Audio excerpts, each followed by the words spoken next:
Once upon a time, in a house at the edge of a whispering woods, lived a little girl named Rowan. She loved her bright, red-hooded cape more than anything. One sunny morning, her mom handed her a basket filled with warm bread and honey. "Rowan, take this to Nana's house," Mom said softly. "But remember, stay on the path, and do not stop to talk to anyone you don't know." Rowan promised to be careful. She skipped out the door and into the forest. The woods were filled with giant glowing mushrooms and trees that seemed to hum a happy tune. Rowan felt very brave in her red cape, and she followed the winding dirt path as it curved deeper into the emerald shadows. Suddenly, a tall shadow fell across the path. Out stepped Lowell, a large wolf with fur like silver smoke and eyes as bright as amber. "Good morning, little one," Lowell said in a voice that sounded like velvet. "Where are you going with such a heavy basket on such a lovely day?" Rowan remembered Mom's words, but Lowell looked quite polite. "I'm going to Nana's house," Rowan replied, forgetting her promise for a moment. Lowell pointed a sharp claw toward a patch of shimmering bluebells. "Why not pick some flowers for her? It would make her so happy." Rowan thought that was a wonderful idea. She stepped off the path and began to gather the prettiest blooms she could find. While Rowan was busy with the flowers, Lowell took a shortcut through the brambles. He ran as fast as the wind until he reached a cozy little cottage with a thatched roof and a bright blue door. He knocked softly, knock, knock, knock.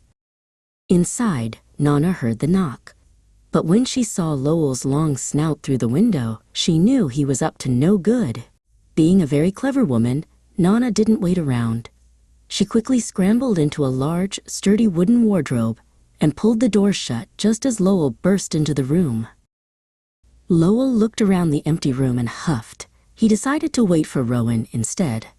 He put on Nana's extra nightcap and her shiny glasses. Then he hopped into her big, soft bed and pulled the flowery quilt up to his chin. A few minutes later, Rowan arrived and tapped on the blue door. Rowan walked to the bedside. "Oh, Nana," she whispered, "what big ears you have."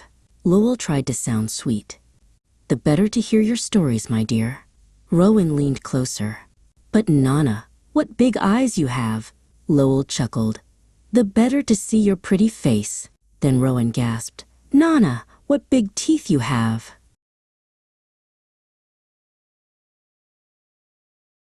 "The better to eat your honey bread," Lowell cried, jumping out of bed. Rowan let out a little yell and ran toward the door. Luckily, Thorn the woodcutter was passing by. He heard the noise and rushed inside, swinging his heavy wooden staff. "Away with you, you sneaky wolf," Thorn shouted with a booming voice.